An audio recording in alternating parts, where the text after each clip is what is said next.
বাচ্চারা মসজিদে কথা বললে বাচ্চাদের মসজিদ থেকে বের করে দেন। আপনাকে কে সভাপতিত্বগিরি দেখাতে বলেছে?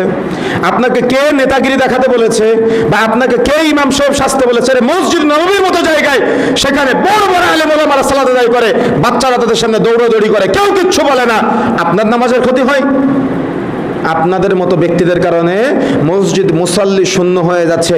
আপনাকে কোন মুফতি সাহেব ফতোয়া দিয়েছে যে বাচ্চা কথা বললে আপনার নামাজের ক্ষতি হয়? কোন মুফতি সাহেব ফতোয়া দিয়েছে আপনাকে? অথচ রাসূলুল্লাহ সাল্লাল্লাহু আলাইহি ওয়াসাল্লাম বলেছেন, মুরু আওলাদাকুম বিসসালাতি ওয়া হুম আবনাউ সাবঈ সিনিন, তোমাদের সন্তানদের বয়স যখন 7 বছর হবে তখন তাদেরকে নামাজের প্রশিক্ষণ দাও, সালাতের প্রশিক্ষণ দাও। 10 বছর বয়সে সালাত আদায় না করলে প্রয়োজনে তাদের বিছানা পৃথক করে দাও, পিটিয়ে সালাত আদায় করাতে হবে। আরে রাসূলুল্লাহ সাল্লাল্লাহু আলাইহি ওয়াসাল্লাম সালাত আদায় করতেছে, রাসূলের পিঠে নাতি হাসান হুসাইন উঠে ঘাড়ে পিঠে উঠে, নামাজের ক্ষতি হয় না।